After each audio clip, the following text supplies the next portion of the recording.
बलि नहीं देनी है, उनको मारना नहीं है, अपना किसी भी तरीके का ब्लैक मैजिक या पैरानॉर्मल चीज़ या काला जादू या कुछ भी नेगेटिव चीज़ अपने जीवन से निकालने के लिए या अपना अच्छा करने के लिए किसी भी तरीके से किसी जानवर को मारना नहीं और उनकी बलि नहीं देनी, ये टॉपिक है।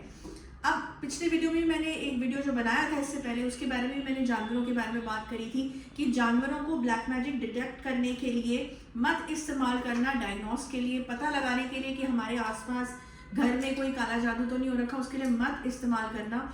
मैंने लास्ट वीडियो बनाया था, उसी का कंटिन्यूड ये चीज़ है। फिर जानवरों के बारे में ही बोल रही हूँ क्योंकि मैं देख रही हूँ कि अब सडनली जो है ना, इंटरनेट पे इतनी सारी वेबसाइट्स आ गई हैं जो पहले तो बोलती हैं कि हम जो आपको ऐसा कुछ काम करके देंगे जो 24 घंटे या 48 आवर्स में आपकी जो भी प्रॉब्लम है, चाहे वो रिलेशनशिप की प्रॉब्लम हो, चाहे वो करियर की प्रॉब्लम हो या ब्लैक मैजिक की प्रॉब्लम हो, उसको हम रिमूव कर देंगे। ज़्यादा से ज़्यादा जो है हमको जो है 11 या 12 दिन लगेंगे उस चीज़ को रिमूव करने में। और जब उनसे पूछो कि आप क्या करोगे जी, कैसे ये चीज़ रिमूव होगी, तो बोलेंगे कि आप अच्छा, आपके ऊपर बहुत बुरा काला जादू कर रखा है, एक आप काम करें, आपको बकरे की बलि देनी होगी या भैंसे की बलि देनी होगी या कबूतर की बलि देनी होगी, जो भी आपका बेसिकली जितना आपका फाइनेंसेस है उसमें हम जानवर की बलि देंगे तो काली जी खुश हो जाएंगी या शिव जी खुश हो जाएंगे या कोई भी जो भगवान जिनसे रिलेटेड जो होंगे वो खुश हो जाएंगे। अब पहली बात तो इसके बारे में मैं एक अलग वीडियो बनाऊंगी कि भगवानों के नाम पे, देवी देवताओं के नाम पे ये जो बलि का सिस्टम चला रखा है ना पंडितों ने और तांत्रिकों ने, ये सब बकवास है, ये सब नॉनसेंस है, ये सब झूठ है। कोई भगवान नहीं कहते कि मुझे खून पीना है, कोई भगवान नहीं कहते मुझे मांस खाना है। उनके लिए एक नारियल भी जो होता है ना, उसको भी सात्विक बलि ही माना जाता है। या जो सफेद हम पेठा बोलते हैं उसको भी हम बलि के सिस्टम में ही यूज करते हैं, जहां हमें कहीं ऐसी कोई बलि देनी हो। और जो पहले के जो बलि होती थी ना, वो उसमें जो राजा महाराजा होते थे बोलेंगे ना, नहीं जी पहले से चलता आ रहा है, तो वो अपना खुद का ब्लड निकाल के तिलक कर देते थे। ये चीज हुआ करती थी। ये नहीं कि किसी और जीव को आओ बेचारे को घसीटते हुए लाओ, चाहे वो बकरा हो चाहे वो कोई भी चीज हो, और वो पूरे उसको अपनी मौत दिख रही है वहां पे, कैसे वो कलप रहा है, कैसे वो इतने दर्द में डर में है, और उसके बाद तुम उसको जबरदस्ती जो है मार दो। इतने छोटे छोटे बकरों के बच्चों को भी दया नहीं आती है बिल्कुल भी। और ये सब हो रहा है इतने बड़े बड़े मंदिरों में, जो तंत्रपीठ के मंदिर हैं, जो मंदिर ऐसे हैं कि जहाँ पे दुनिया भर से लोग दर्शन करने आते हैं, वहां खून की पूरी लेयर बिछी हुई है उनके खून से। मैं मंदिर का नाम नहीं लेना चाहती, मंदिरों का नाम नहीं लेना चाहती, बहुत से ऐसे मंदिर हैं। और क्या किया कहा जाता है कि नहीं भगवान को चढ़ाना है तो वो खुश होंगे। भगवान कभी खुश होंगे कि जिस जीव को उन्होंने बनाया है, तुमको भी बनाया है, मनुष्य को बनाया है, जीव को बनाया है, तुम अपने फायदे के लिए जबरदस्ती जो है उसको मार के अपना फायदा करना चाह रहे हो। अब कॉमन सेंस लगाओ, जितने लोग भी पढ़े लिखे हैं जो मेरे पास आते हैं, कि ऐसा क्यों हो जाता है कि जब अपनी जीवन में कोई परेशानी होती है तो सारे दिमाग के किवाड़ बंद हो जाते हैं, और जब दूसरे की हम कोई परेशानी देखते हैं तो उसमें हमारा दिमाग खुला रहता है कि नहीं इसने ऐसे कैसे कर दिया, ये तो सुन के ही गलत लग रहा है। क्योंकि अपनी परेशानी हर इंसान को इतनी बड़ी लगती है कि वो उससे छूटना चाहता है, चाहे सही हो चाहे गलत हो, उसको शॉर्टकट चाहिए ना। और ये शॉर्टकट और इंस्टेंट चीजों का ही असर है जो ये खराब तांत्रिक हैं या पंडित हैं, जिन्होंने इतना प्रोपेगेंडा बना दिया है, बलि सिस्टम जो है कर रखा है कि बस इसी से सारा कुछ निवारण होगा, जिसको हम तामसिक प्रोसेस बोलते हैं, जिसमें गंदी चीजें इस्तेमाल की जाती हैं, नीच चीजें इस्तेमाल की जाती हैं, जानवरों को मारा जाता है, ये सारी चीजें नेगेटिव चीजें इस्तेमाल की जाती हैं।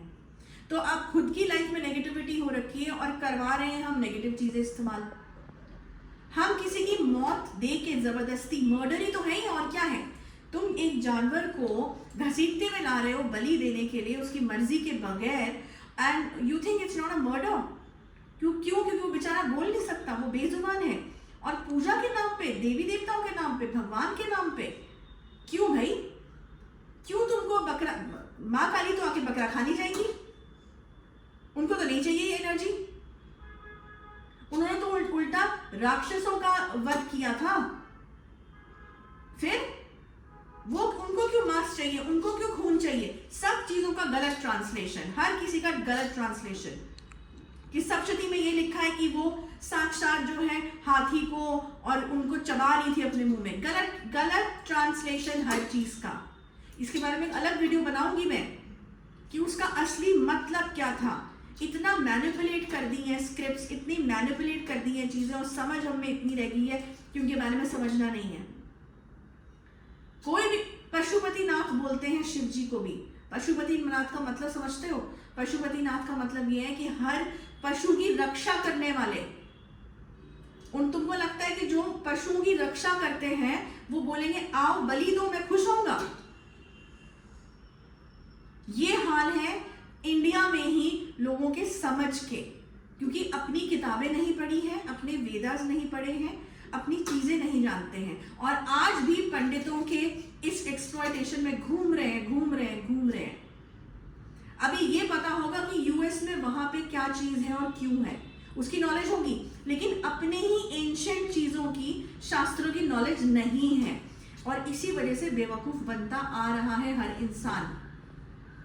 मंदिरों में क्या क्या प्रैक्टिस हो रहा है, अगर असलियत खोल दूं ना मैं अभी इस YouTube वीडियो में, तो सबसे पहले तो मेरे घर के पास पहुंच जाएंगे लोग, क्योंकि वैसे ही मुझसे बहुत तांत्रिक चिड़े हुए हैं कि ये हमारी पोल पट्टी खोल देती हैं, है ना। तो दबे शब्दों में बता रही हूं, और जिस दिन अगर मौका आया खुल के पूरी तरीके से बोलने का तो वो भी बोल दूंगी, लेकिन अभी वो मौका उतना नहीं आया कि मैं नाम लेके बताऊं कि किन जगहों की मैं बात कर रही हूं। लेकिन जो लोग जाते हैं, जिन लोगों ने ये देखा, इतना तो पता ही है ना सबको कि बलि सिस्टम होता है।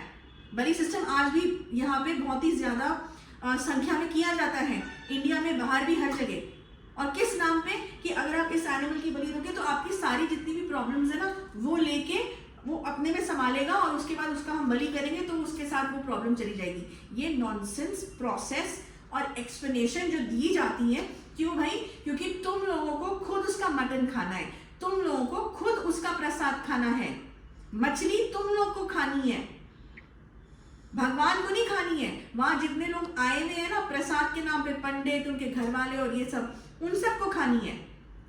और नाम किसका दिया है? भगवान का। और जो करवा रहे हैं उससे पैसे भी ले रहे हैं। तुमको लग रहा है तुम्हारे को ब्लैक मैजिक है और तुम किसी जीव की हत्या करोगे तुम्हारा ब्लैक मैजिक उतर जाएगा? एक और पाप चढ़ गया। उस जीव जो इतना बेचारा कलप के डर के मरा है, तुमने अपनी नेगेटिविटी उतारी है। और कौन लोग हैं जिन्होंने बलि सिस्टम किया है और उनके जीवन में बहुत खुशहाली आ रही है? मुझे एक का नाम बता दो जिन्होंने बलि सिस्टम किया हो जान पहचान में और उनकी वो प्रॉब्लम रेक्टिफाई हो गई हो जड़ से। जिस दिन कोई सात्विक इंसान सामने आ गया ना, तामसिक प्रोसेस करने वालों का, उखाड़ के फेंक देगा वो पूरा का पूरा प्रोसेस। क्योंकि सात्विक चीज जो होती है वो वैदिक मंत्रों से, यंत्र से है, और इन सब प्योर चीजों से होती है। और वो कभी भी सात्विक प्रोसेस जो होता है किसी का नुकसान नहीं। यूनिवर्स में जितनी चीजें हैं ना उनको बिना हानि पहुंचाए उसका निवारण किया जाता है। समय लगता है, हाँ, ये 48 आवर्स में नहीं होगा, ये 3 या 4 दिन में नहीं होगा। ये पूजाएं चलेंगी 40-45 डेज, शायद 50-60 दिन भी। लेकिन एक बार जब ये पूजा खत्म होगी ना तो उसके बाद कोई तामसिक प्रोसेस इसका बाल बाका नहीं कर सकता उस प्रोसेस का। सात्विक से भागते हैं दूर तामसिक तांत्रिक, ये बात याद रखना। और मैं जितने लोग विक्टिम्स आते हैं उनको यही बोलती हूँ कि मेरे पास जादू की छड़ी नहीं है घुमाने की, क्योंकि जब कोई चीज खराब होती है ना वो जल्दी खराब होती है, उसको ठीक करने में और समय लगता है। लॉ ऑफ नेचर है, लॉ ऑफ यूनिवर्स है। इंस्टेंट चीजें तो मेरे सामने आके बोलना मत, कोई भी इंसान। 10 साल लग गए तुम लोगों को नीचे आने में अपनी जिंदगी में, या 5 साल लग गए, और तुम्हें लगता है कि 5 दिन में वो क्यों हो जाएगा और मैजिकल लाइफ वापस मिल जाएगी? ऐसा होता है कभी क्या? तुम्हारी सर्जरी भी होगी ना तो उसके बाद भी डॉक्टर बोलेगा कि 1 साल तक लगेगा, आराम करो, ये करो, वो करो, उसके बाद उस चीज को टोटली निकाला जाएगा। पता नहीं कितने महीने और साल लग जाते हैं उस चीज से उभरने में जो बॉडी में डैमेजेस हुए होते हैं। स्टिचिंग करके सर्जरी तो सक्सेसफुल हो गई, लेकिन उसके आफ्टर इफेक्ट्स भी तो होते हैं। ये क्यों भूल जाते हैं सारे के सारे लोग जब एस्ट्रोलॉजी या ओकल्ट की कोई चीज या ऐसी कोई चीज करानी होती है? यहाँ ऐसा क्यों सोचा जाता है कि यहाँ दूसरा कोई मैजिशियन बैठा है, जादूगर बैठा है, कि यहाँ उसने छड़ी हिलाई और चीजें हो जाएंगी? तो ये तो मैं पहले ही डायग्नोस में बोल देती हूँ कि ये कोई छड़ी हिलाने वाला सिस्टम नहीं है यहाँ पे। जो इंसान सच बोल रहा है, पेशेंस तो रखो लाइफ में कम से कम सही के साथ चलने का, वरना फिर ऐसे घूमते रहोगे, भटकते रहोगे। मारो जानवर, उनकी जान लो, उसके बाद तुम्हारी जान पे आफत आएगी। इंस्टेंटली आए ना आए, तुम्हारे किसी फैमिली मेंबर के ऊपर, तुम्हारे ऊपर किसी ना किसी तरीके से, किसी ना किसी डिपार्टमेंट में लाइफ में आनी ही आनी है। और पैसा भी दो वहां पे तांत्रिकों, और वो तांत्रिक तुमको फिर बाद में करेगा वशीकरण, तुम्हारा दिमाग घुमाएगा और 10 चीजें तुम्हारे साथ और लगा देगा जो अभी तक नहीं थी। कितनी वीडियोस बना चुकी हूँ मैं इस चीज में, तांत्रिकों के पास मत जाओ मत जाओ, स्पेशली जो तामसिक प्रोसेसेस करते हैं। बट फिर वही मेल्स, फिर वही वो चीजें। एनीवेज, तो ये टॉपिक इसी बारे में था कि किसी भी टेम्पल में अगर ऐसा हो भी रहा है तो इसका मतलब ये नहीं कि टेम्पल में कोई बुराई है। वहां जो शक्ति बैठी है वो तो है ही है। जो लोग जिस तरीके से वहां पे वो पंडित उस चीज को कर रहे हैं, बलि सिस्टम कर रहे हैं, तुम हाथ जोड़ लो वहां पे, माफी मांग लो कि ये हमारे सामने होता आ रहा है। माँ, जो अगर माँ का मंदिर है या किसी भी देवी देवताओं का मंदिर है और ये हम चाहते हैं कि आप किसी तरीके से ये चीज़ यहाँ बंद कराएं, आप ही करा सकते हैं इस चीज़ को बंद। उनके लिए प्रेयर मांगो, वो जानवरों के लिए भी प्रेयर मांगो, और फिर बोलो कि हम यहाँ आपके दर्शन करने आए हैं, अपनी सही तरीके से, भक्ति से, सही इंटेंशन से। आप हमें ज़रूर आशीर्वाद दें, हम इसके भागीदारी नहीं है जो यहाँ पे गलत काम हो रहा है। तो इस फीलिंग से जाओगे तो शायद कुछ उद्धार भी हो जाए। अपने को तो सही रखो, दुनिया को नहीं बदल सकते, अपने को तो सही रखो। सो ये है कि कोई भी तामसिक प्रोसेस जिसमें जानवर की बलि हो या जानवर को तंग किया जा रहा हो किसी भी तरीके से, इवन छिपकलियों को मैं देखती हूँ कि पूंछ काट के भर रहे हैं जार्स में, क्या कर रहे हैं, I really don't understand all this. ये लोग करवा रहे होते हैं। मत कराओ, मत तंग करो चिड़ियाओं को, मत तंग करो बकरों को, भेड़ों को, बफलोस को, मत तंग करो, मत करो, उससे कुछ नहीं होगा। ओके, सिंपल सात्विक प्रोसेसेस जो हैं समय लेते हैं। हमारे पास आओ ना आओ, कहीं और जाओ भाई, बट लेकिन जानवरों को मत मरवाओ, बलि मत डलवाओ। ओके, इस झांसे में मत आओ। तांत्रिक का तो जो होना होगा, तुम भी नहीं बचोगे। तो बस ये टॉपिक इतना ही। नेक्स्ट वीक अनदर एक इम्पॉर्टेंट टॉपिक लेके मैं आऊंगी। तब तक गुड बाय।